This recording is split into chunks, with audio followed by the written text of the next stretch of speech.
What's up and welcome back to the neighborhood, and thanks for spending part of your day with us today. This episode is something we call the Neighborhood Watch.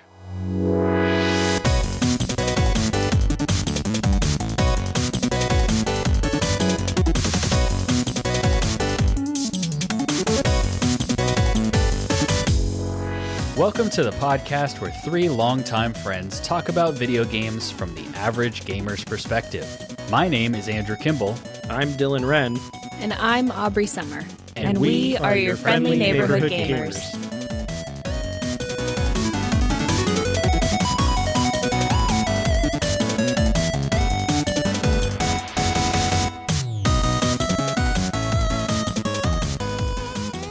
If this is your first time listening, the Neighborhood Watch is an episode format that we do once a month, sometimes more, where we can talk about all of the games we're playing that probably won't get their own dedicated deep dive, but we still want to give them some time in the spotlight. So before we kick this particular Neighborhood Watch off, I've got to do some explaining of the current lineup because we have a special guest joining us for this Neighborhood Watch. If you're in our Discord, you should know him well. It is Jon Haig. Jon, how you doing? I'm doing well. Thanks for having me back in the neighborhood, man. I'm happy to be here. Can't wait to talk about some games. Absolutely. And we were planning on having Jon on. We've been kind of chatting back and forth about it for the last few weeks or so. What we weren't planning on was Hurricane Francine getting a little closer than we expected yesterday and knocking out Dylan's internet. So Dylan is not here, but Aubrey is here. So Hi, everybody. yeah, we are going to go ahead and proceed. I think the last episode that you will have heard, if you listen to these consecutively, is an episode that Aubrey and I were both not on. So it's been kind of a crazy, crazy little run.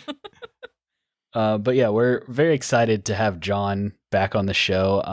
Jon is the host of a podcast called The Video Game Lounge, which is ended as of right now, but there were some episodes that he invited myself and Dylan on. We talked about being toxic in video games, and Jon and I talked about Darksiders, which is one of my favorite episodes I think I've done since I've been podcasting. We had some really cool conversations on that episode. And then on our show, we've interviewed him, so definitely go check that out if you want to get to know him as a gamer and hear him talk about his show. And he was on our extremely outdated at this point Marvel Snap episode. It was him, myself, and Jay Davis, but that game changes so fast that I might go back and listen to that just to see how different it is. I know I was complaining about Galactus a lot. Galactus, we were also talking about Move because I think Ghost Spider had just released, but yeah. Oh wow.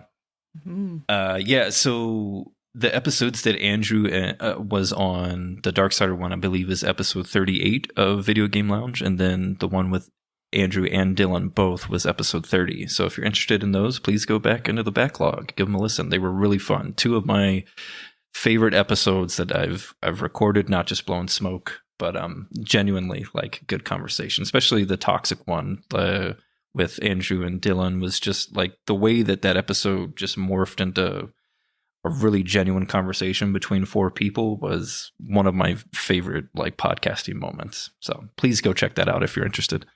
Yeah. And I know that you wrapped up your show.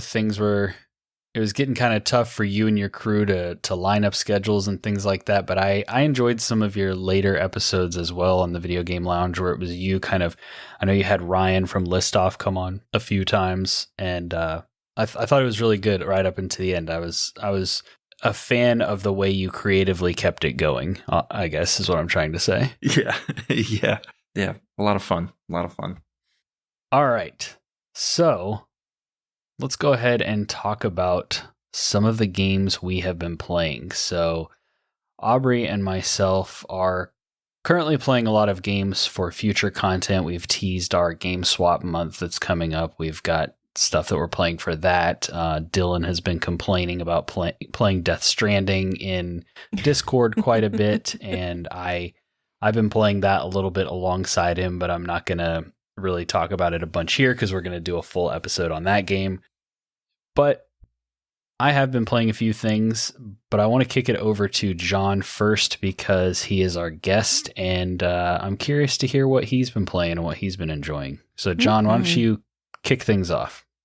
So the first game that I want to talk about is a new game that came out back in May, I do believe, called Tales of Kenzera Zao.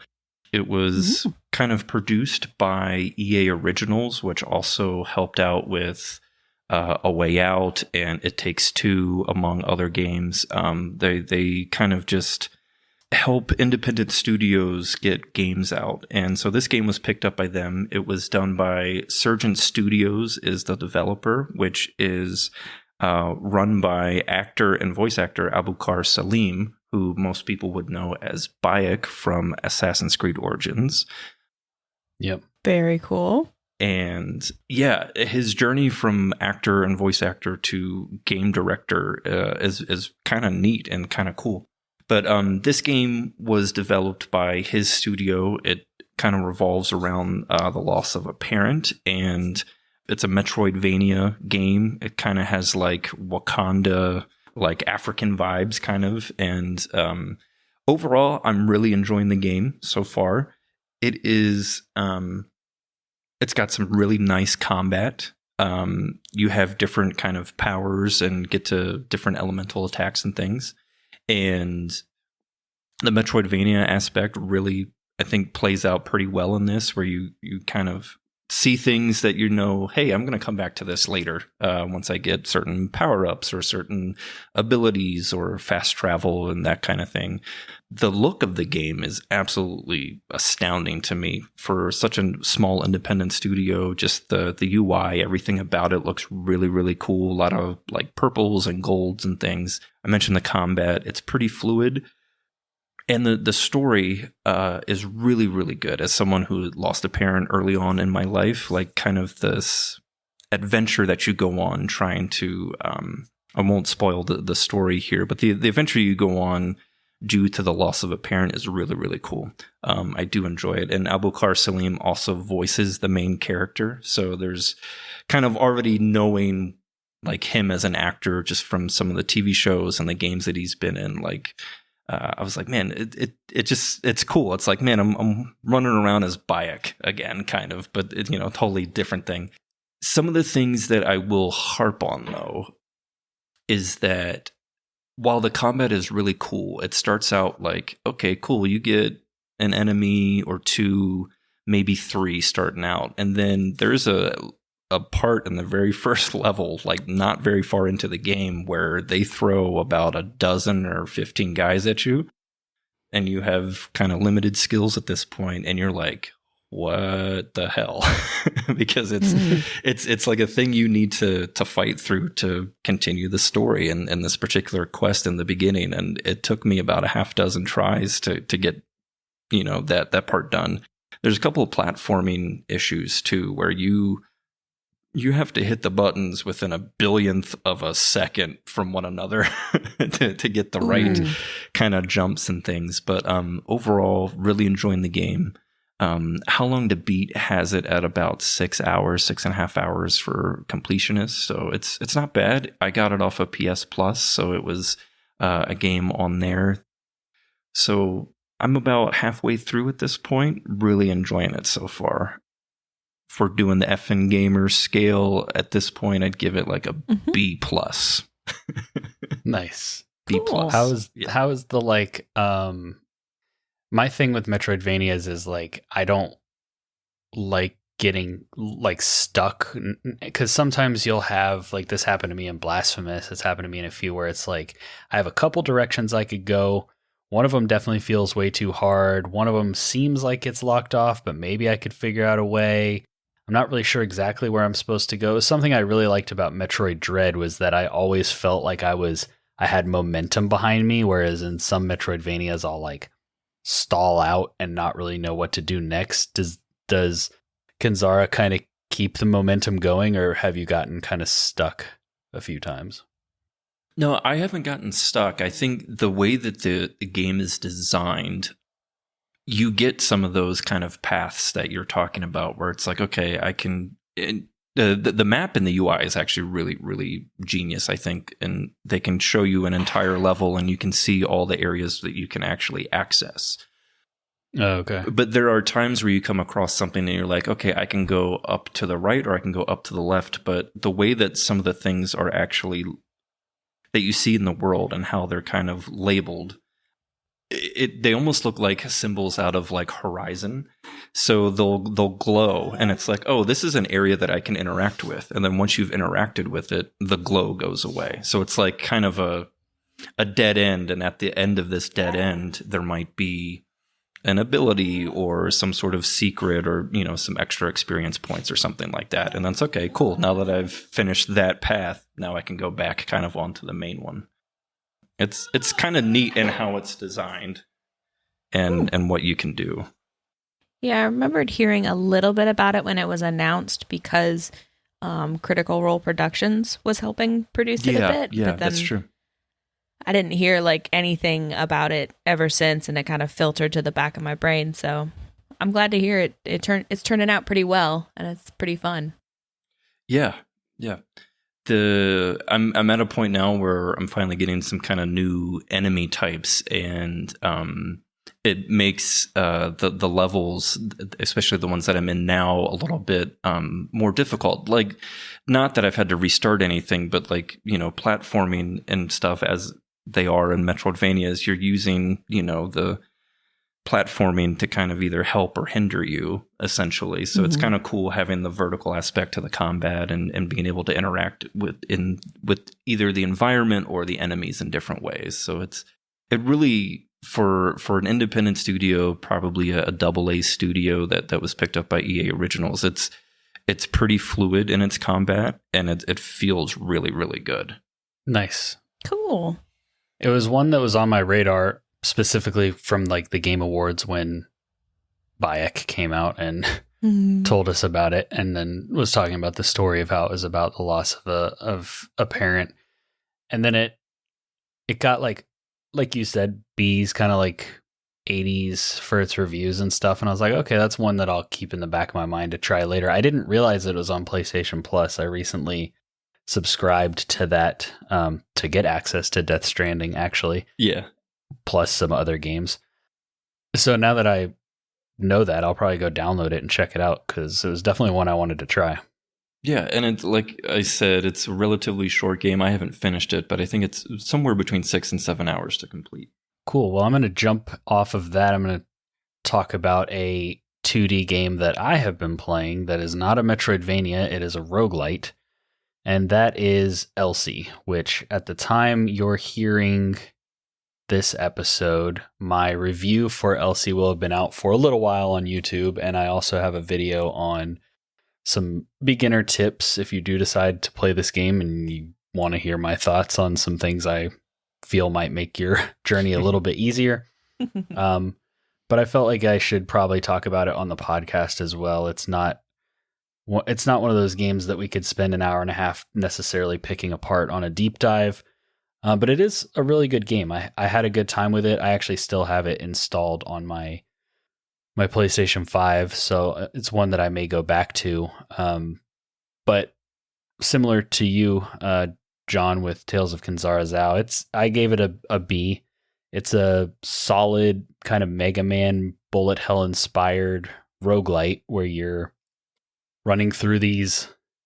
I think there's 5 kind of different biomes, and then, you know, each screen is a procedurally generated, and you go through, you fight all the enemies, similar to like Dead Cells, and I compare it to Dead Cells a lot because it's got the kind of 2D aspect, but most roguelites like Hades and stuff, you decide which item you want to take after when you're presented with the option, do I want this power up? Do I want this item? Do I want to increase my health? Do I want to increase my energy, etc.? And then you end up getting to the end of a zone, killing that boss, moving to the next zone. And I think after 3 zones in a run, you complete it and you go back to the hub, which is called the Wharf. And that's where you go and you buy more permanent upgrades and you expand things that you can find in the levels. Like you can now level up some of the abilities that you find, or now you can rest at what they call bonfires, which are just vending machines, and you can refill your health, or if your health is full, you can choose to add another like heart to your health pool to increase the damage you can take. So overall, a lot of really cool ideas and tight gameplay, awesome pixel art, awesome music. That all comes together pretty well. There are a few sticking points that I had with it. I thought some of the progression mechanics weren't very well explained. I think the tutorialization is a little bit odd.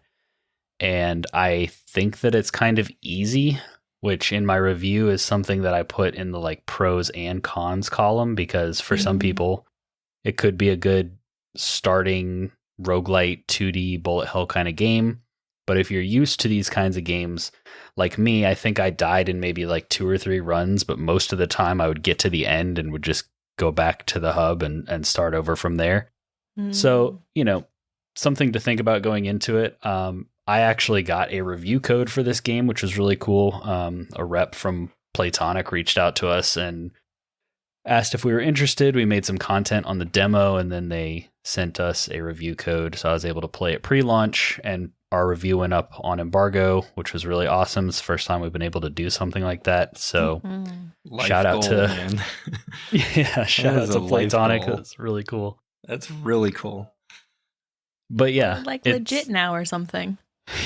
Exactly. Now, if only we could get paid. But where I was going with that is like, if you're interested in this game, I think it's like $20, so it's not too bad. It's got the kind of indie pricing to it. So it's made by a studio called Night Shift Games. Night is spelled like, KNIGHT, like a night. So if you're interested in checking them out as a studio and following what they do in the future, they're one that I'll keep an eye on, because I'm not sure if they've done anything before this. I need to go back and look, but this is really solid. So I'm excited to see what they do next, if they do like an Elsie 2 or if they expand into a different direction. Yeah, I haven't had a chance to play it yet, so I'm very curious what it would be like. And I'm play Hades, so I guess I enjoy roguelikes. I was going to say, is awesome. Yeah, Hades is kind of like, the high bar that games get measured up to now. I think Elsie, that's another point that I made in my review, but you love Hades because of the character and the story and stuff. And this game, I mean, that's there. There is a story, there are characters, but it's definitely not Hades. It's like there's a through line kind of pulling you through, but beyond that, it's not anything really to write home about. The interesting thing, and they even kind of knew their audience, I guess, in their advertisement and stuff leading up to the game, because they have like Shelby from Girlfriend Reviews voices a character. She voices one of the bosses. They have Timur Hussein from GameSpot is a voice in the game. And they have other content creators that I'm sure certain people would recognize their names. I didn't, but like they have trailers on their YouTube channel just dedicated to like announcing who their voice cast was. So they're pretty proud of that aspect. And it's kind of like for the nerds, because these aren't like famous voice actors or anything, but they're people that like the gaming community would recognize. So it's kind of an interesting twist that they did there. The only one I really recognized in game was Shelby from Girlfriend Reviews. Some of the other voices were like robotic or modulated or stuff like that too, so you couldn't really necessarily tell who they were. But yeah, I thought that was interesting. It's an interesting point if that's like an advertising angle for you to then like heavily modulate the voice of the person who's there. Of course, I'm not super familiar with it. I haven't watched any of the videos you've made on it yet. Like a good co-host. Wow. But is it like Shame. like a semi-futuristic sort of like approach? Like the robotic voices have to make some kind of sense.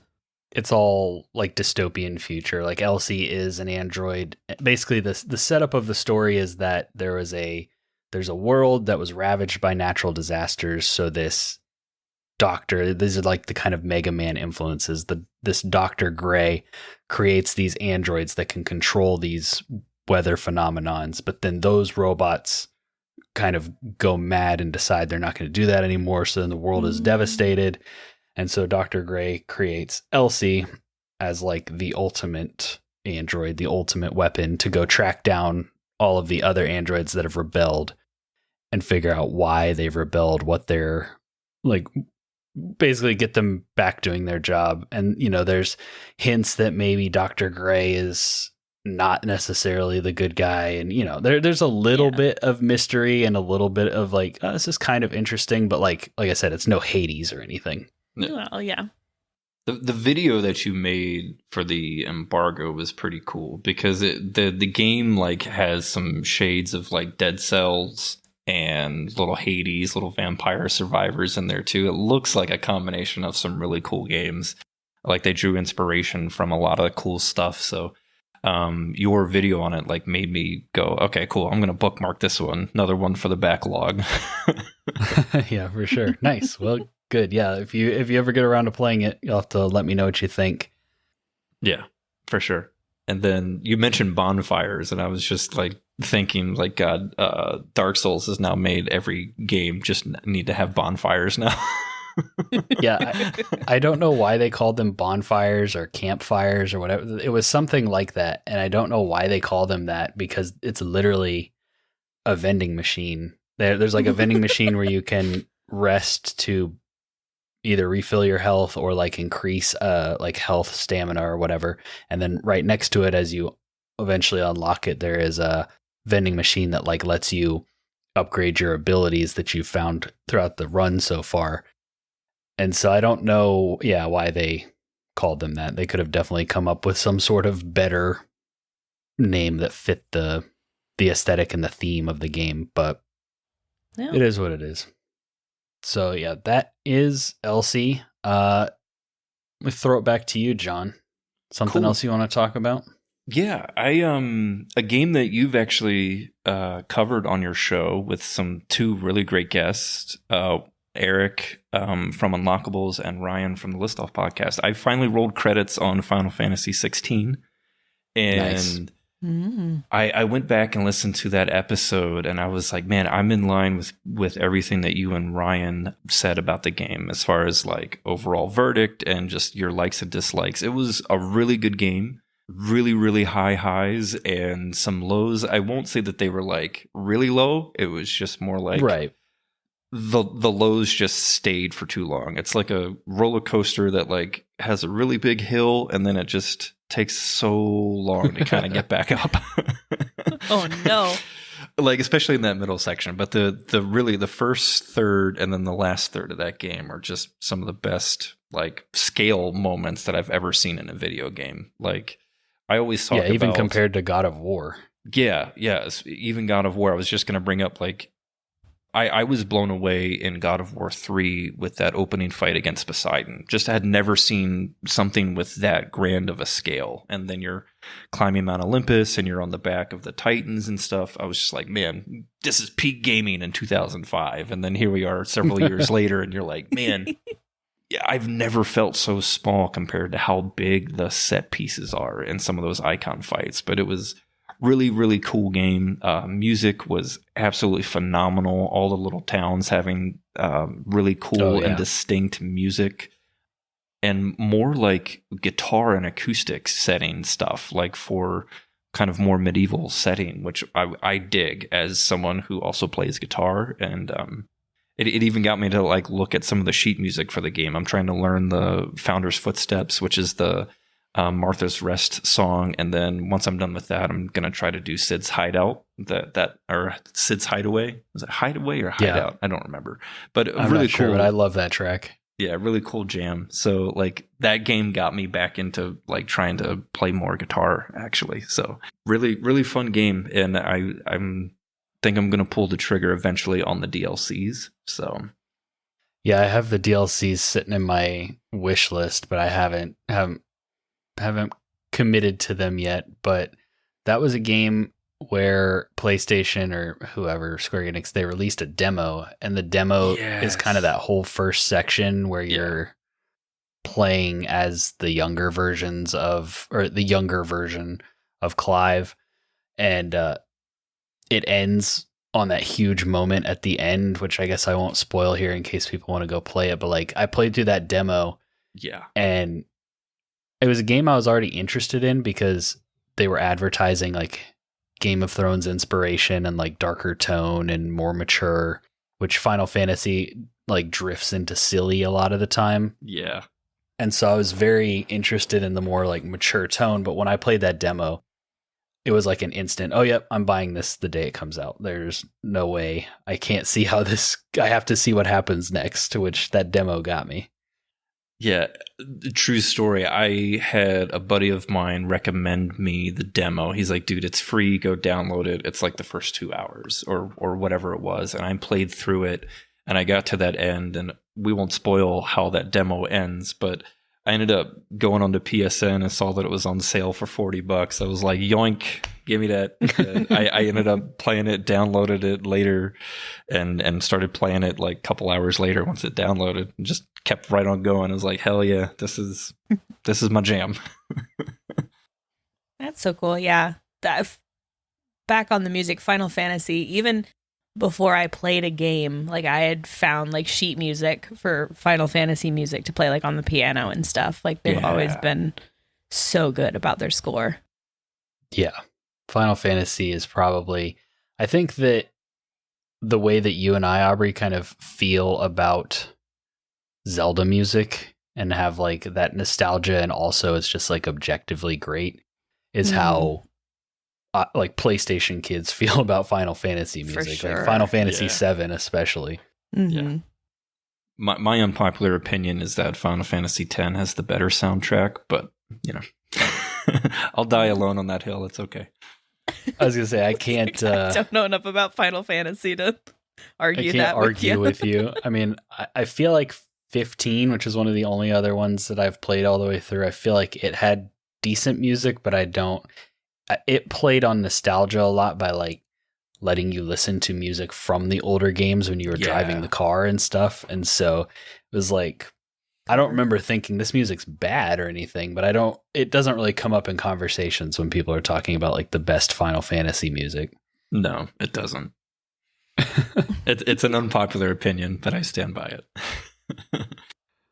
Nice. Well, let's see.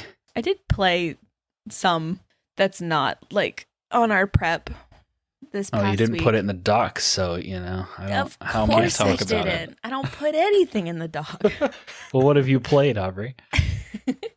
I'm kind of back on my search and find bullshit. Very fun genre for all of the middle-aged moms out there, which I'm not, but you know, I like to culturally appropriate. You're not middle-aged, or you're not moms. A mom. Both. What is middle-aged? It's true. Like 40, 50? Oh, yeah, I'd put it about there. You know, like. Okay, then yeah. We haven't made it quite yet. No. I don't know about John. I turn 38 next week. Happy early birthday. Yeah, I appreciate it. But yeah, I discovered them when I was house sitting for like my manager at my first job. She had a bunch of them downloaded on her computer, and they're weirdly like horror branded, kind of like click around, search and find kind of games. So the ones that she had kind of creeped me out because they were like, you know, chasing this serial killer through this underground murder house thing that he's built. But also, I'm going to use this knife to open a door and then discard it kind of thing. Like the logic is insane in those search and finds. And then I got back into them years later. And I found one, like, just looking at what was on sale on the Nintendo eShop. And so there's a company, I'm going to guess wrong at whatever, like, Eastern European country produces most of these. So I won't even hazard a guess, but it's Studio Arniflex that makes most of them that I get on the Switch. And they routinely go on sale for, like, $2 or $3. And they're a good afternoon of entertainment. But they reuse a lot of the same assets. The voice acting is questionable. and the logic is terrible, but something about them just grabs me every time, and it's just a fun way to spend the afternoon puzzle solving.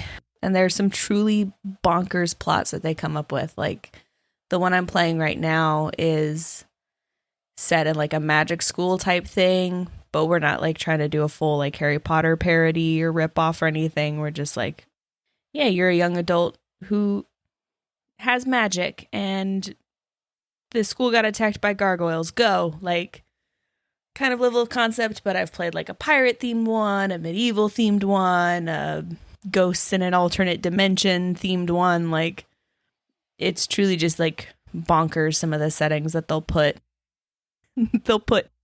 Click enough things until you find the symbol that you then put into a key in the box to open the box to get another key, which opens another box, which gives you the key to get you through the door to the next room. Like, so it's just a Resident Evil game, is what you're saying.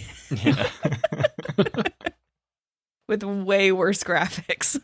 Yeah, it's like a visual novel Resident Evil game. Basically.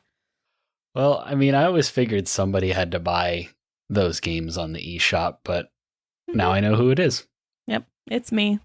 Hi, I'm the problem. It's me. Is it just like a comfort thing, or is it like, is it the puzzles? Is it I can't imagine it's the story, but maybe it's the story. I was never quite an AO3 kid, but I did do my time on Wattpad. Somebody got that reference. Probably just the fake gamer girls. I don't know what it is. I think it's just like the ease of access, honestly, because the mysteries are never that interesting. I tend to skip through a lot of the dialogue and plot setup, and the puzzles aren't even that hard. So I'm really not sure what draws me back to them beyond just it's a pretty pleasant way to burn 6 hours, you know? It is the marshmallow fluff of gaming, honestly. Are there trophies involved that you're trying to go for or anything like that? Or there can be if you're like really careful. A lot of them will have like a secondary thing that pops up like on the screen that you have to click. Like you know, oh, collect all the butterflies or collect all the whatevers, but there's no like, I mean, it's on the eShop, so there's not really there's not really achievements or Nintendo gamer score or anything like that. It's okay. Yeah, it's not even easy platinums, if that's what you're asking. Yeah, more or less. Yeah. I'm glad you enjoy yourself. Yeah. That's what it's all about. That's what gaming's all about. I'd be interested to see, I don't know how to say this and it not be mean, but like a good studio make something in the genre. You know, like yes. You know, like it be given not even like the AAA treatment per se, but like just like an indie studio that actually puts love and care into their games. Yeah, and have the like character models not be a painting where they like digitally just move the mouse and like pull them around with like the drag tool. And you pay for these games? Like $2. I never buy them full price. That's good. It's been fun playing them and seeing like the same smoke monster effect filter through as like the badness attacks whatever your character's doing. Well, there you go. We've had Aubrey's little search and find block. I've had Aubrey's weird corner. She'll talk about real games. Real games. They're technically real games, I guess. They're real games. Talk about they may be the closest thing we have in the modern era to shovelware, but they're real games. Yeah. I mean, at least you're not playing like those hentai princess hentai whatever games that are all over the eShop that are just like images of anime girls in bikinis that I guess you uncover somehow. I don't know. Oh. Those are always on sale for $2 too, but crazy. Crazy that I have standards.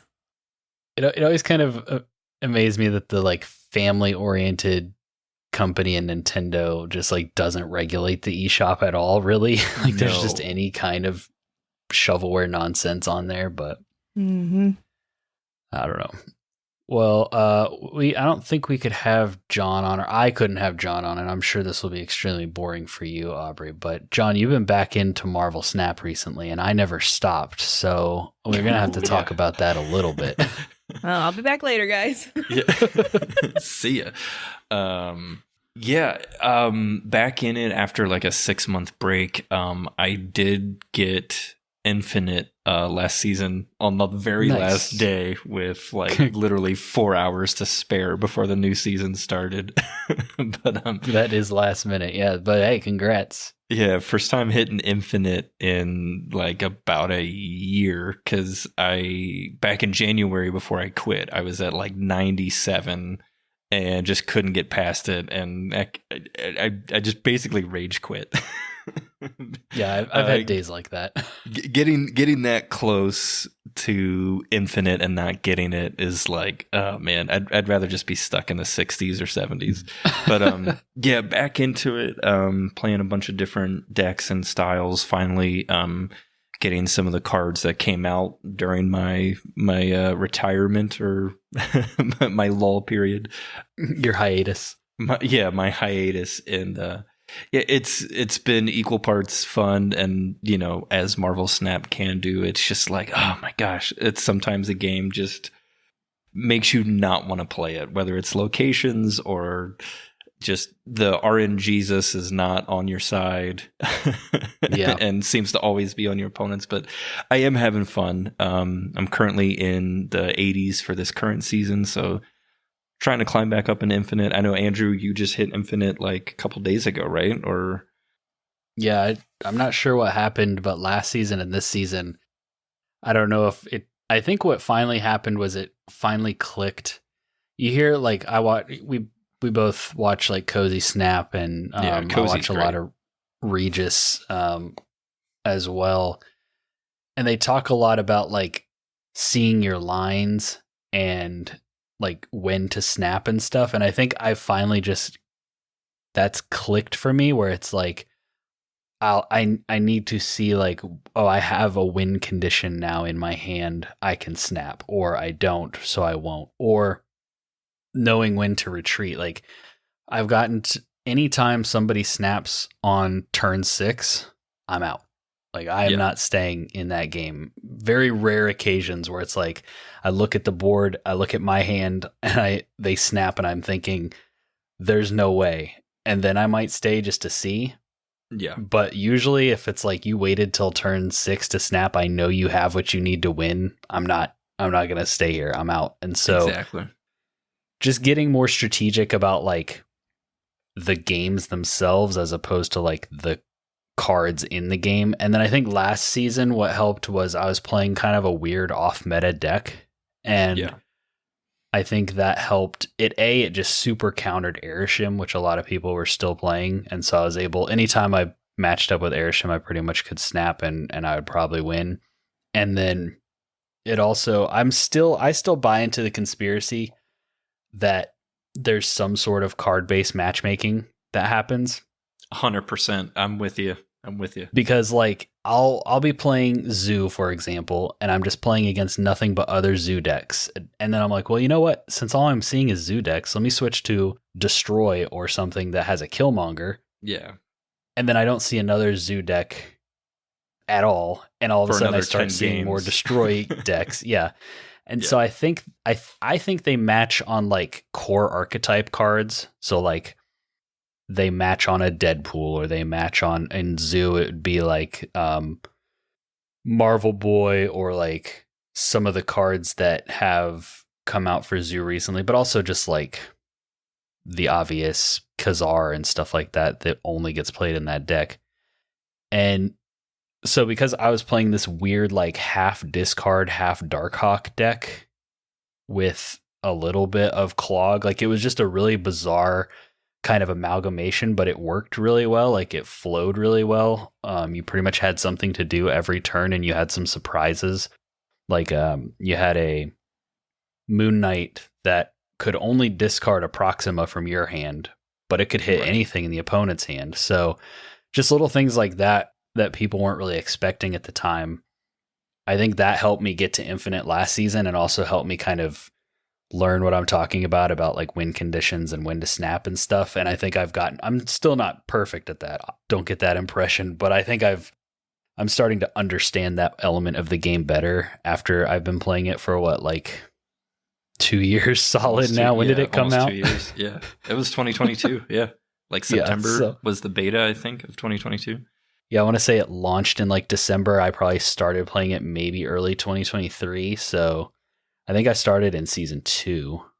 Gotcha. So yeah, like I've been playing nonstop because it's still just that easy, quick 3-minute game. You know, when you have a minute to just knock one out, and I enjoy that. So, but yeah, I definitely a couple seasons before these last 2 where I've hit Infinite. I had seasons exactly like you were talking about where I'd finish at like 96 or something like that and just could not break it. And you start blaming is it pay to win? Is it like, I just don't have the good cards? Like, and I think there is some of that. And I think some of it is, like you said, the RNG, some of it is the matchmaking. Some of it is like how they match you up with opponents as far as like your collection level. And then they have like the score in the background that like matches people up. And so maybe you're competing against a bunch of other kind of sweaty people. I think there's something to be said. Like I think there's a couple of like default cards where like, oh, you have these cards in your deck, let's match you up with another person that's got a similar archetype or deck type. But I legit played against someone earlier this morning, actually. Like, I'm at collection level 10,000. I'm sure you're probably in like this high 16s or 17s or something. But like, I played against someone that was a 1200 and I'm at 10,000. And I'm like, how does this match up? And it was a Mr. Negative deck. I was playing a Mr. Negative deck that uses Tribunal. And I matched up against another negative deck that was trying to get like Iron Man and some other stuff out there. And I was just like, holy cow. And I ended up winning the match, but I was like, I'm 8,000 collection level more than this person. Like, how does this work? But I think my like 6, almost 7 months or so, like time off, I need to get back into doing what you were just talking about. And like, if by turn 4, I don't have the cards in my hand that I know can, you know, that are my lines to win, I need to get better at retreating. Because there are times, like you said, where turn 6 comes and someone, you know, the opponent snaps and I'm like, okay, I have what I think can get me the win, and there's one card that you can play that would negate this. I'm going to go ahead and snap. Oh, guess what? I just lost 4 cubes. Yeah, because they have the one card. Yeah. Yeah. And at the time that we recorded our episode on it last year, that card for me was null because I didn't have it. Because Destroy was such a pain in the ass like this time last year. But overall, it's still fun. It's basically Marvel poker. You know, it's and can you play the right combination of cards and navigate the locations better than your opponent can? And yeah, it's still fun. I still enjoy it. As much as I harp on it in the Discord, like I do still enjoy it. You got to have a place to vent, yeah. Yeah. So Aubrey, what do you think of Marvel Snap? Huh? Sorry, I was playing my Merge Mansion while y'all were talking, my mobile game. I think about Marvel Snap not a lot. Anytime Andrew like really starts talking about like the terminology and the, you know, doing this move or doing that move or all that kind of stuff, I recognize most of the names. I don't think I've ever heard of Marvel Boy, but I know who Mr. Negative is. I'm not opposed to like card games or even games like that. Like I've even played Yu-Gi-Oh, throwing it like way back old style, but duel. Right. Played it with a cousin who guided me through it very heavily, but you know, Andrew seems to really enjoy it, so I'm happy for him. Sometimes I really enjoy it. I think the last couple seasons, which ironically, and it's something that I didn't mention before, but like the last 2 seasons I have bought the season pass. So there's the other conspiracy of like, when you have the new cards before they like nerf them, is it easier to win? Who knows? Probably. Yeah. You might like that game if you played it, Aubrey. I don't know. I don't see you playing a lot of card games, but I didn't really either. Like I played Gwent in The Witcher, and then this one kind of caught me with it because it was Marvel. I liked the IP, and then because of the like quick, you can play around in like 3 minutes and then be done, or just hop into another one. They have some longer game modes now, but like the core just kind of ranked matches that we're talking about, like you just jump in 3 minutes, you're out. So I feel like the scope of it, and like with a lot of like deck building games specifically, is that kind of like ramp up to familiarity and building your deck and knowing the play style you enjoy, and that learning curve is not something I find super appealing.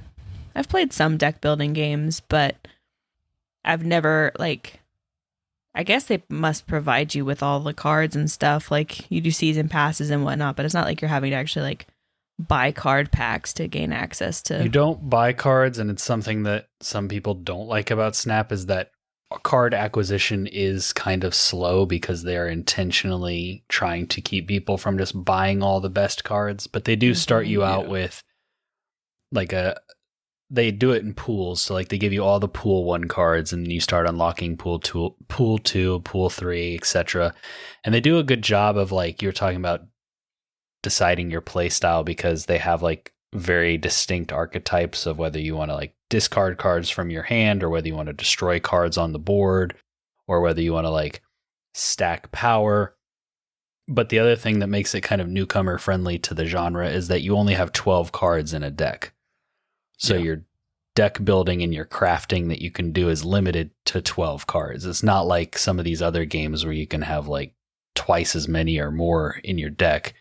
So they really kind of were going for that casual, kind of simple audience and experience with the like 12 card decks, short matches, pretty simple gameplay. Like you're just trying to win 2 out of the 3 lanes. You know, it got me into this card game. I haven't like been like, you know what? I really love Marvel Snap. Let me start playing Magic the Gathering. Like I haven't done that, so I don't know that it's like made me like this my new favorite genre. That's probably like, you know, I really enjoy this beer. Let me try crack cocaine.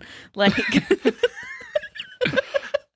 like yeah, the way you're describing it, honestly, she'll never ever play it because Dylan likes it. But Delaney would probably actually really enjoy Marvel Snap. She loves to like optimize things and especially build machines where it's like a feedback loop. Because I'm thinking specifically of that like Marvel Defenders board game or something that was a deck building game. And she always played Thor because she had like his deck so broken, like she could collect the right things and build him up in just the right way to where she had him doing like massive, like passive damage. Like in a turn, she could clear the board. Wow. She actually probably has more the mind for it than I do. But again, she'll never do it because Dylan likes it.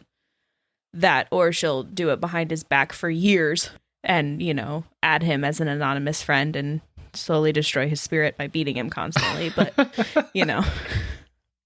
The cool thing about Snap is within each archetype, you know, whether it's destroy or remove or negative or high evolutionary, there's, you know, at minimum 3 different like decks to build within each archetype. Mm-hmm. And so there's a wide variety of things that you can do even within the archetypes too. So it's, you know, in my current deck list, I have like 3 different destroy decks depending on like what cards I want to play and kind of utilize. And I usually change out too when they do like what they call the OTAs, the over the air updates. So they'll sometimes, you know, just shadow drop like these card changes. They'll let you know when you sign into the game, like, hey, this week we changed these cards. We gave this one card 1 or 2 more power, or we changed the cost of this one card or whatever. And you're like, okay, cool. Well, let me try that version of this card in this kind of new style of the deck or whatever. So and you get a maximum, I think it's 20, right, Andrew? You get 20 decks that you can have in your library. I'm pretty sure it's 20. Yes. 20 maximum. It might even be a few less than that, but yeah, somewhere in there. I think 18 or 20, something like that. Yeah. But like, I never have a full 20. I'm usually around 15, 16, somewhere in there. And, I have like 2 or 3 different high evolutionary decks. Like it's fun to mess around with different types of the archetypes, basically, like the sub archetypes. It's fun. They also added a feature probably like 6 months ago or so, or maybe longer at this point, where you can just like pick a card and be like, I like this card, make me a deck around it. And the game will just build you a deck. It will auto build the deck. And I'm pretty sure it just pulls that from like the top decks on like Untapped, which is a website that like 100% tracks decks. Yeah. So that's a good way to like kind of get started too. It's like, I know, I have these couple cards that I know they combo well together. Let me have the game autofill the rest of this deck, and then I can kind of start playing with it and messing with it, maybe swap a few cards out that I'm not utilizing or that I think this would be a better fit. So it kind of like gives you something to work with, and then you can tweak it. Because I'm not really good at just sitting there with an empty slate and being like, let me craft my own deck from nothing. Like, I can kind of tweak things that other people have shown me or whatever, but I'm not one of those people that like cooks up a deck. So yeah, the make me a deck feature was kind of broken when it first started, but they've certainly integrated something from like Untapped GG or the Marvel Snap Pro or something, because now any card, like when you hit that make a deck button, usually is the top deck of that particular, that has that card included straight out of Untapped GG, which I love, because it's a really good source of like keeping track of like, hey, what decks are working well in this meta, and it gives you like win percentage and cube rate, like how many, what's the average cubes you're getting per game, and then you see like total games played. It's like a pretty good resource to actually kind of help you decide to what decks I want to play, what I want to try out, what is the meta right now, because it changes literally every week. Yeah, that would probably be something I would utilize, because it's definitely a cool feature, and I imagine it's a very fun like angle to approach in terms of the like deck building and tweaking and modifying, and as stats change or as you figure out like a new angle to approach it from, like I could see that very much being appealing. I'm just thinking through like my past approaches through games, and I'm very much like if you're a hammer, then every problem looks like a nail kind of a person. Where I'm like, this does damage. Let me build up my defense so I don't have to block, and here we go. Like, so it's definitely not typically my approach to like go back and tweak and fine tune. Like, thinking of game like Pokemon games that I've played, like I have one team with a variety of different like types in it, and I'll pull out like who I need in that type, but it's always like the same 6 Pokemon until I get the legendary one at the end of the game, and then I'll swap out one for that, and like that's the team that's taking me through the whole game type stuff. It certainly helps, like in Marvel Snap, to find a deck that you like, or an archetype that you like, and a deck that suits like your likes the best, and then just play that deck 20-30 times into where you just get used to, okay, this deck's good against this other archetype or archetypes, and it doesn't do so well against this archetype or archetypes. And then, you get used to seeing, okay, what locations benefit my deck? What locations don't benefit my deck? Like playing a certain deck 30, 40, 50, 60 times, like get you used to like, okay, if I don't get my draws by turn 4 or 5, I know when to retreat. I know what cards or combos I'm looking for. It's really helpful to play an archetype for a good amount of time, so you understand A, how the game is played, and 2, like what your deck can do. Even if it's just 12 cards, like you can play the same deck 20 times and get a different opening hand, a different combination of those 12 cards every time. Yeah. I like it. I'm still in after all this time, and I don't see myself slowing down. It's it's my like go-to phone activity. So Yeah. Well, you brought up Magic the Gathering at one point, and that was the game that I transitioned to on my Marvel Snap hiatus. And I was doing pretty well in that, and then Dylan did the same thing. He kind of quit Snap and went back to Magic. And I was having fun with that. I was playing with a buddy of mine, and then one of their newest set releases was all about bunnies and stuff. And I was like, okay, I'm kind of out, because the previous one was all about cowboys and stealing, stuff from decks, or stealing, your opponent's cards and stuff, which I really enjoyed. It was all about outlaws is what it was called, or Outlaw Junction or something like that. I was really fun archetypes and decks that I built within that. And then I was like, we're going to that from that to bunnies and otters and all these cute little animal things. That I was like, I'm good.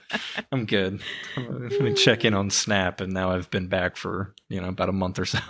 Nice. Yeah, they were trying to appeal to a different demographic with that one, huh? Yeah. Yeah, not my jam. That's funny. Now, if they did a tie-in with Wingspan. Oh, Lord. I was hoping that, because Magic had a set that was all about Assassin's Creed, and I was hoping that some of that stuff would come into the digital version of the game, and it didn't, much like the Fallout stuff. So I was like kind of disappointed I couldn't play like Edward Kenway or Bayek or someone, but it's all good. Yeah, Dylan posted that in Discord and was like, hey, is this enough to get you in? And I was like, I mean, I'd check it out. Is it digital? And he's like, no, it's just the physical. I was like, nope, I am not.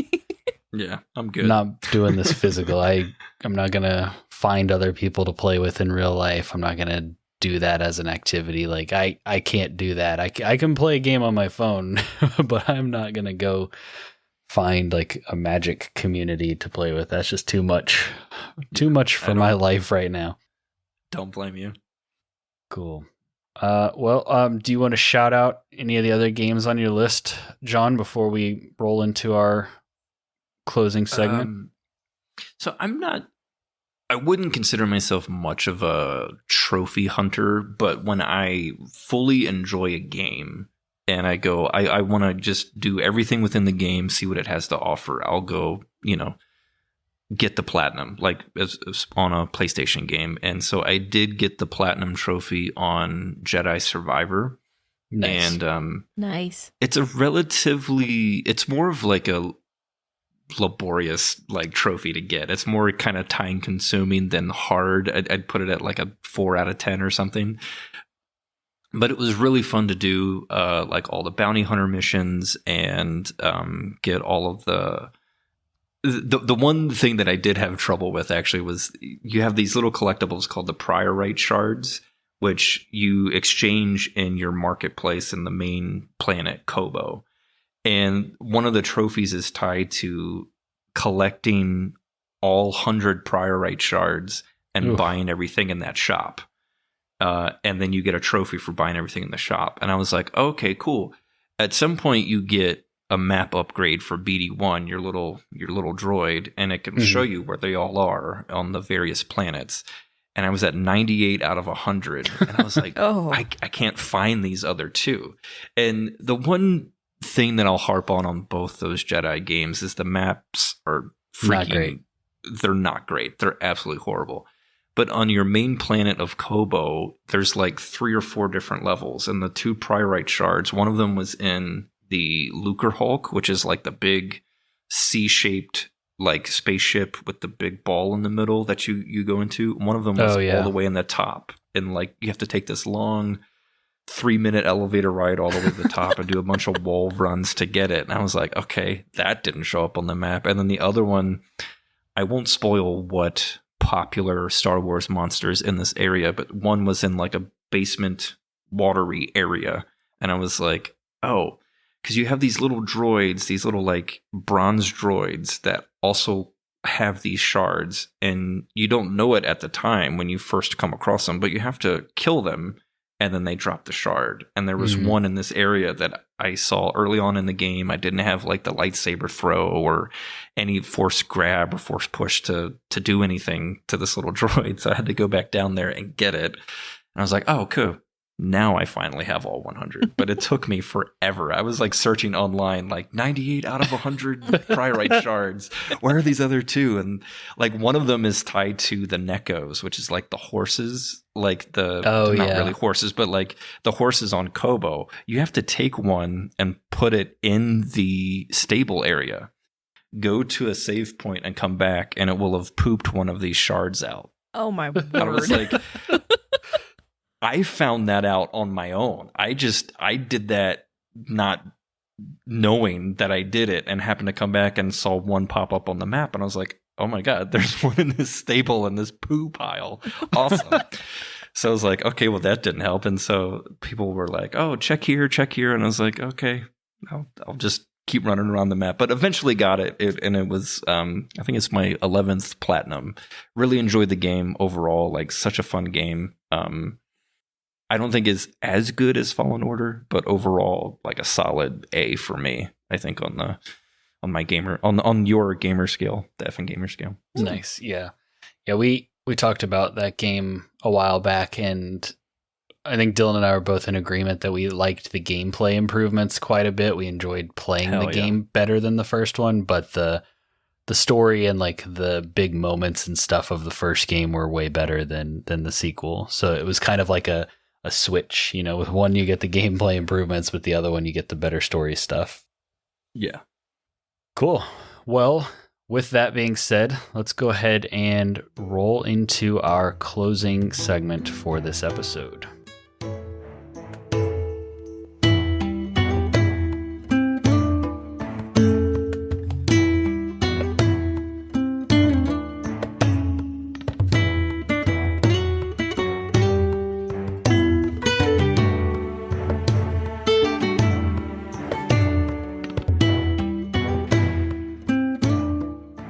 So today, for this episode, Dylan was supposed to prep a game for us to play, but since he obviously is not here, unless he just pops up right now to host the game, I threw something together that I think will be kind of fun. It's something we did back on Level Playing Field at least a few times. I don't know if we've done it on this show yet, but it was something I could throw together quickly and simply this afternoon, but I think is still fun for you to participate in, but it's also a good one for listeners to kind of play along with as well.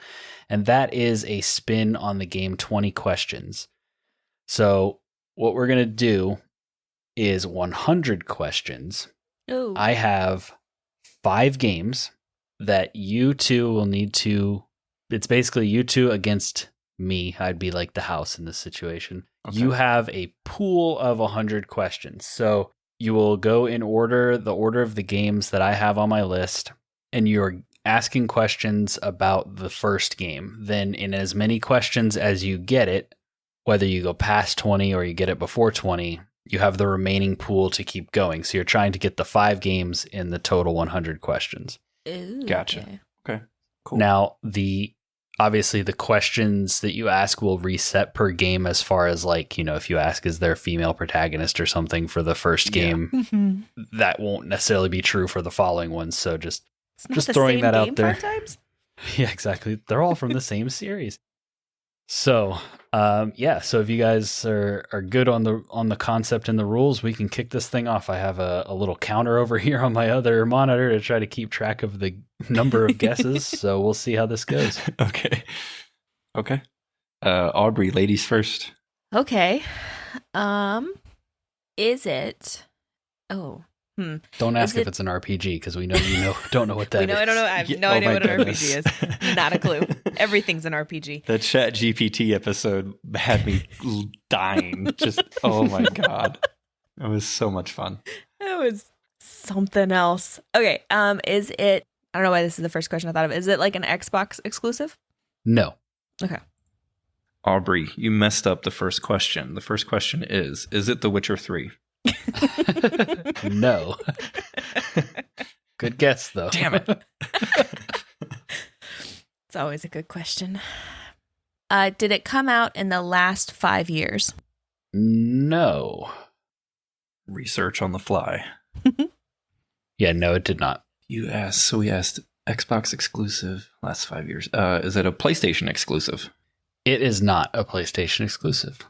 I guess the better question would have been, is it an exclusive game to a console? Yeah. It's like, Yeah, there are some strategies to your but question then if the asking. answer to that is yes, then it's like, okay, well then which one kind of a thing. Yeah. Does it have multiplayer? Yes. That's 5. Can you play it on multiple consoles? Like, is it multi-platform or? Yeah, multi-platform. Yeah, it's a multi-platform. Yes, it is multi-platform. That eliminates a lot of Nintendo games. Is it primarily a multiplayer game? No, I would say no. Okay. Also, I will say, as we get into this, I want the specific game of a series. Okay. Dang it. The multiplayer thing threw me when you answered that it wasn't primarily multiplayer, because I was going to go with like Destiny or Destiny 2. I was thinking like fighting games. Yeah. Ooh. What's that's that a face good you call. making? Nothing. Just a little rusty on the narrowing down questions. Let's see. So multiplayer is not the main. Was it a story-driven game? Yes. Okay. Do you use guns in this game? Yes. Is it in the Gears of War series? No. That's 10. Is it set in the Americas? Yes. Is it in the Call of Duty franchise? No. Is it Red Dead Redemption 2? It is Red Dead Redemption 2. Oh, shit. Look at you, Aubrey. That's why I had to check of the year, because I was like, my brain is telling me that yes, it's older than 5 years, but my heart is telling me no, it's not. Yeah. I thought that was 2020. Red Dead 2. 2018. No? Holy balls. Okay. Yeah. Oh, that's right. It came out the same year as God of War. Yeah. Yep. Crazy. All right, so you are now on to the second game. How many With- questions? Okay. 13 questions asked so far, so you are ahead. You have a surplus. Nice. So 7 rollover. Correct. All right, Aubrey, you guessed it right, so keep it going. Is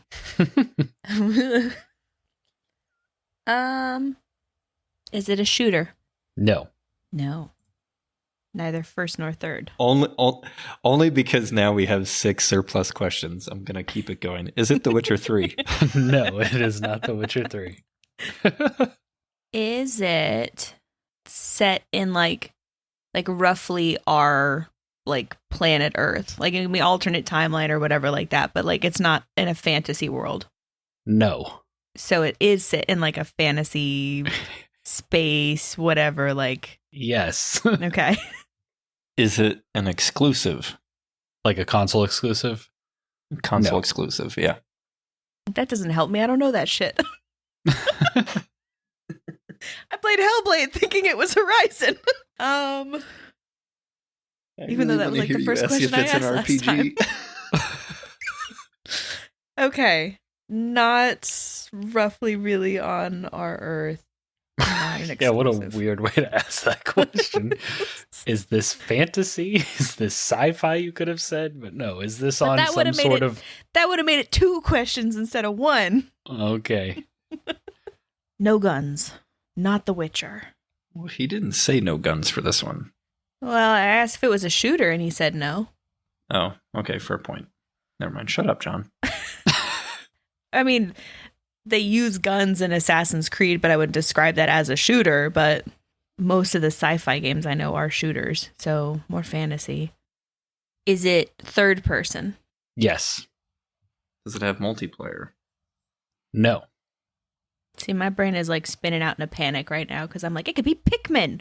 He wouldn't pick Pikmin because why would he pick Pikmin? We've never played Pikmin, but it could be. You're technically still ahead on questions, so you don't have to be so stingy. You could ask, is it a Nintendo game, for example, and get Pikmin out of your head. I don't even know if Pikmin's a third-person game. But Yeah, technically. it's not a console exclusive, which means it's not Pikmin. I heard Pikmin 3 was really good. Or 4. Which one just came to Switch? 4? 4, I think. This doesn't help Jon at all. Have I played it? No. Oh, okay. It doesn't help me at all. That is 20 questions. Okay. Is it in space? Yes. Okay. Is the focus of the game combat? I mean, that's subjective. But the goal is to not, like, wipe out an alien race or something. There is combat in this game. I'll say that. Okay. Is it in the Star Wars universe? Yes. Ooh. Yeah. See, there you go. Narrowing it down a bunch with that question. Yeah. Yeah. Is it Jedi Survivor? It is Jedi Survivor. Nice. All Let's credit to go. Jon on that one. Teamwork, baby. I was really hoping you were going to ask, is it in the past? And I could say yes and really throw you off. A long time ago. In a galaxy far, far away. Yes. Nice. All right, you guys have a massive lead right now. So you're at 24 questions. You have 3 games left. Nice. Nice. All right. We don't get any hints or anything. We start from 0 again. Is it The Witcher 3? It is not The Witcher 3. That is me shoving the pressure of the first question onto you, Jon. No, I thought you were just keeping the bit going. I but mean, okay. I am keeping the bit going, but also you asked the first question. Narrow it Is down it from a console- anything. Yeah. Is it a console exclusive? No. Is it multiplayer? No. Is it a story-driven game? Yes. Is it third person? Yes. So I'll ask the question that led to me asking the space question. Does it take place on Earth? Yes. That's 30. Look at us go. Yeah, you're killing it. Is it a shooter? Yes. So there's guns in the game, is what you're saying. Yeah, you like. Yeah, it's like probably you your use primary guns. weapon more so than like a melee approach. But it's story driven, so it wouldn't be strictly defined as like a shooter. It'd be an adventure, an RPG adventure game, and third person shooter would be like 4 points down on Steam. When I hear third person shooter, I think like Gears of War, Division 2 style game. Yeah. Oh, I think of Tomb Raider. That is an action adventure game with shooting mechanics. Okay, so shooter, yes? Question mark? I would not necessarily classify it as a shooter, but you shoot in this game. And Okay. it takes place on our Earth. On Earth, not our Earth. But not a console You exclusive. do shoot in this game, but doesn't necessarily mean that it is guns. Whoa. You just blew my mind with that. Well, no, because I'm playing the game within the game. I'm trying to think of what game Andrew would put here. So it takes place on Earth, no multiplayer, story-driven game. Is it in the Horizon series? It is not in the Horizon series. Damn it! Thought I had that. Didn't you ask if 'Cause it you was an said- exclusive already? Yeah. Oh no, shit! I did. Yeah, never mind. I was getting hung up because you said the answer to your shooter question was like, "Oh yeah, you shoot in this game." I was like, "Interesting, you didn't say shooter." But that's Those kind are- of a good example of like, that game is more of a shooter than it is like a melee game, but I wouldn't Mhm. call it like a shooter necessarily. Yeah. Yeah. Bad question, but is it in the Assassin's Creed franchise? No. You have plenty of questions for bad ones. You're at Well, 33, Yeah. so Man, we were You've on a roll starting out. Yeah. You've established there's a limit. I'm stingy when there's a limit, when I know. Did the game come out in the last 5 years? no. Is this a AAA game? Yes. Is it in the Tomb Raider franchise? Yes. Tomb Raider had multiplayer. Did it? Yes. Not the 2013 game though. Yeah, it did. What did you do multiplayer Really? in that? I know the 2013 game at least had it where you could like run around in the like camp or whatever. I only know this because we watched Chuck when we were younger, and Zachary Levi Very Blonde from the Thor movies, did a whole promotional thing, like behind the scenes stuff about the 2013 game. Yeah. And I want to say he was like That was an on the unlockable definitive character you could do edition in the too. multiplayer. At least in the 2013 game. Okay, well, so we know it's That wasn't what in was that like not franchise. putting it in my brain was the multiplayer. That was just a personal gotcha moment for Andrew. So Yeah, the when question you is, get which the one is it? definitive edition of that 2013 game, you get all the Zachary Levi behind the scenes stuff, which is pretty cool. Like, Mhm. what was it called? The Last Days of Tomb Raider or something like that. Yeah, the behind the scenes stuff was really. I've always been a fan of behind the scenes stuff. I was an extended edition Lord of the Rings kid, so that whole instrument they built for the soundtrack was really cool. I get the release of the second two mixed up. I know it's Tomb Raider, Shadow of the Tomb Raider, and then Rise of the Tomb Raider. I can't- Well, assume Is it the 2013 Tomb Raider? Is it the first one? yes. Okay. Oh, nice. Cool. I did not know that about multiplayer. That's crazy. Right? I remember the behind the scenes stuff. I don't remember the multiplayer, to be honest. But Also, that game was technically a console exclusive at launch. It was a timed exclusive, but I felt like at this point that would just be confusing for me to throw that out there. So, because it's not anymore, it's across all of them. I think it was like a year-long exclusive deal they had with With Xbox. I think it was Xbox, yeah, I'm pretty sure. yeah, back when they did that. So, all right, well, at 37 questions, you only have 2 games to go. So you have to really blow it to not get these last 2. Don't underestimate me. All right, first question. Is Fourth it The game. Witcher 3? No, it is not The Witcher 3. Is it Bloodborne? No, it is not Bloodborne.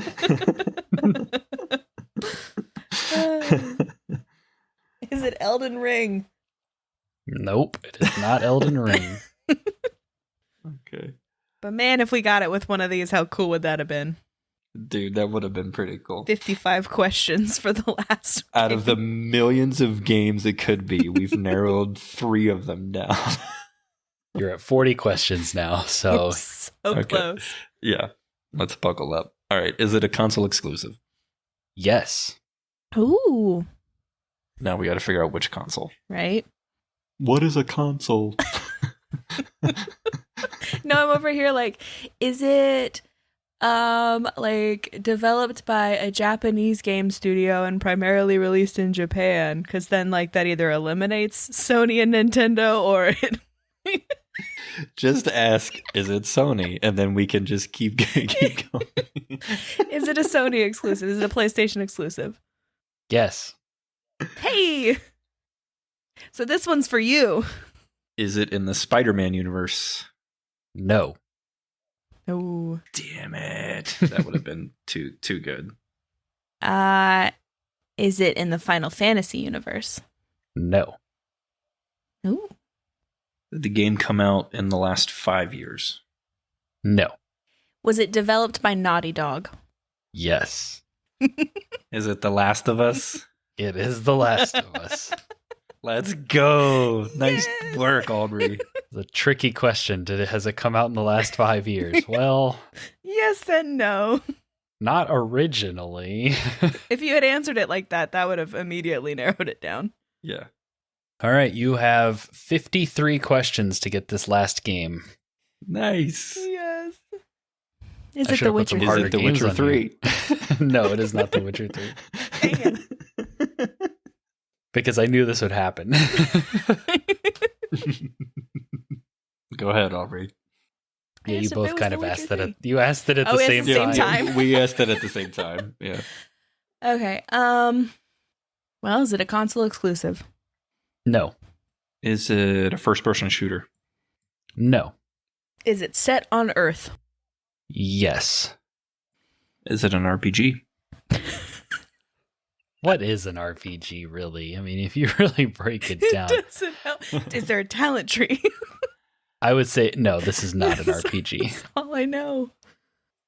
Did it come out within the last 5 years? No.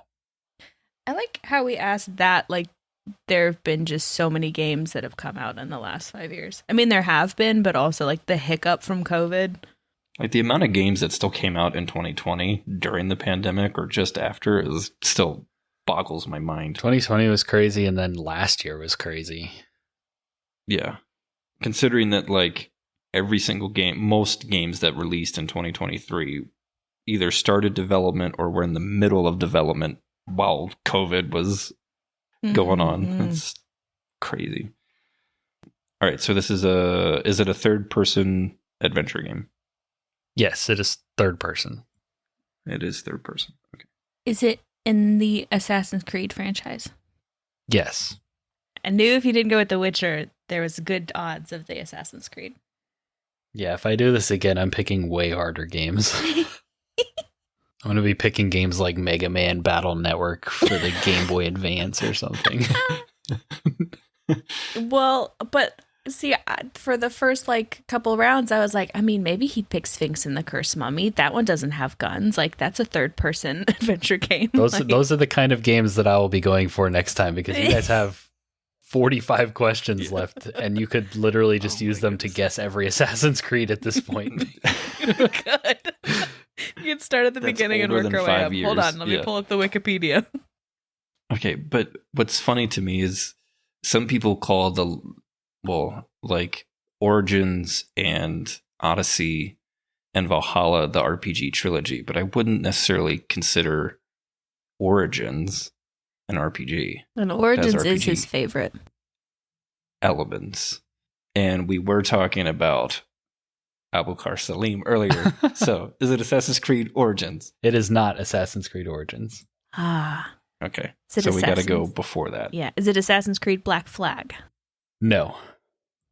I know what they are, and so I'm wondering if I just go in like reverse release order from Origins back, or just start with Assassin's Creed, the original, and work up.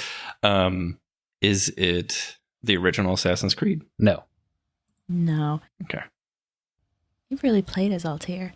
Is it? Oh shoot! What's the one set in where you play as the Native American? 3.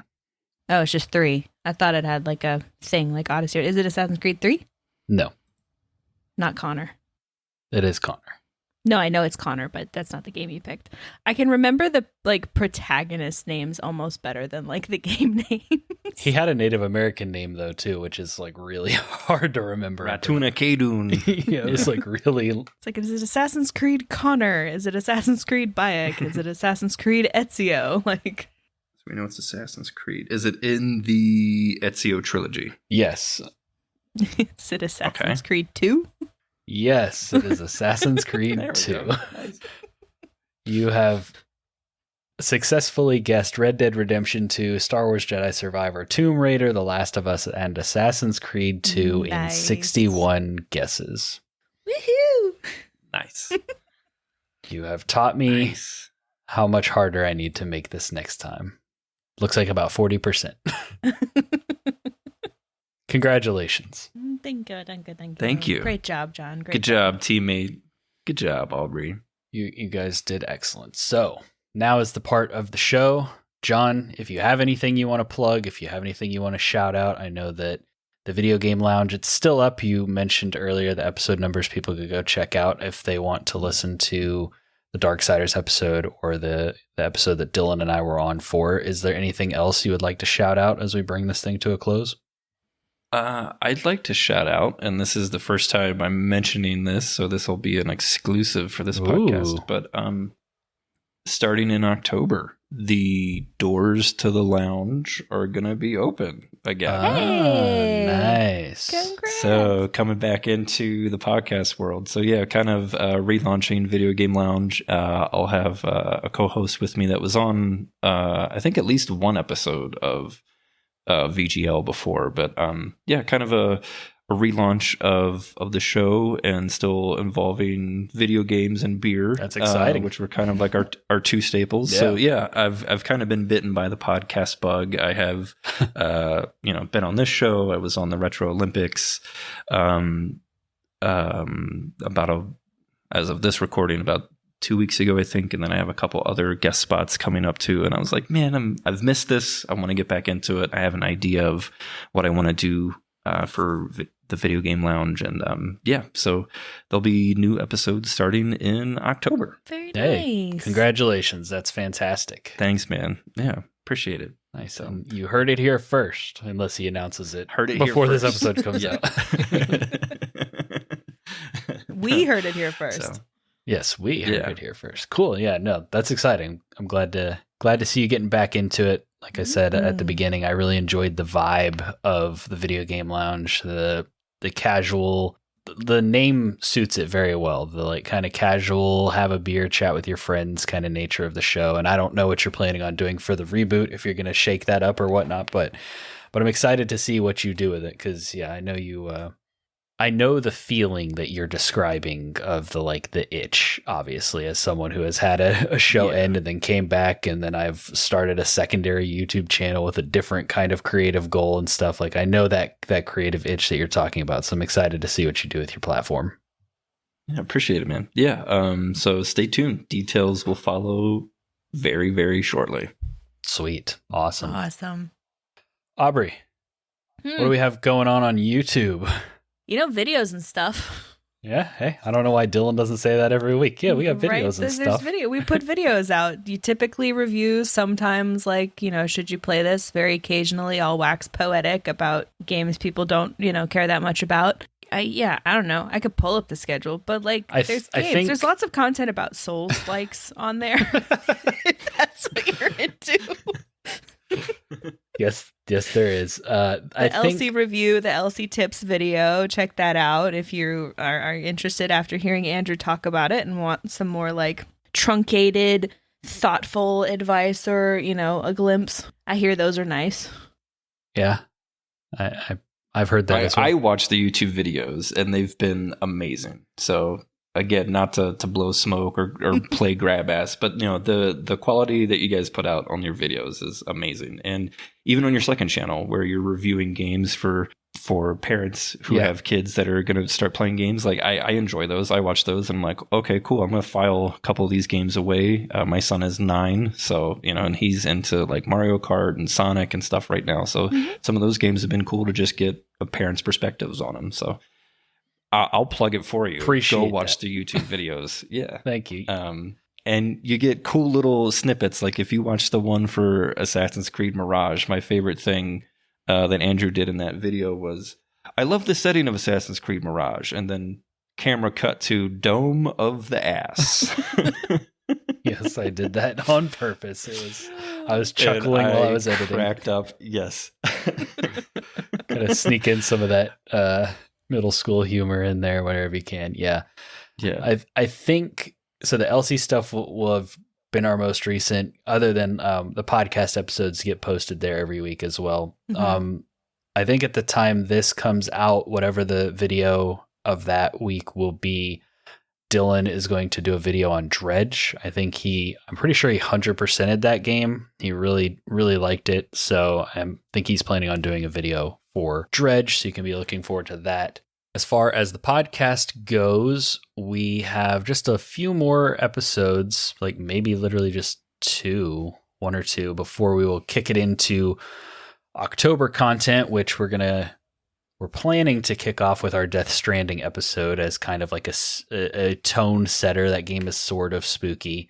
And then we're going to try to have spooky Halloween themed or game episodes all throughout October. And then after that, we'll be moving into our month-long game swap that we'll be doing throughout November. And then December will be the end of the year content that I always enjoy so much.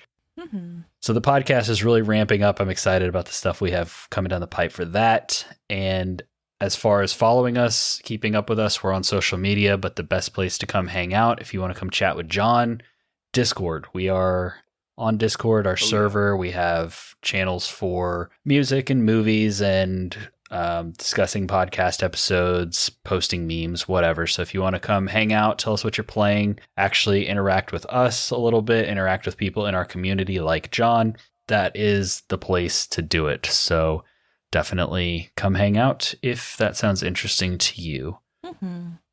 That is it for the plugs. Thank you, Jon, for coming on. This is a lot of fun. Oh man, always happy to be back in the neighborhood. So thanks again for having me on. This was a blast. Yeah, absolutely. And thank you all so much for listening. We greatly appreciate it, and we will catch you on the next episode.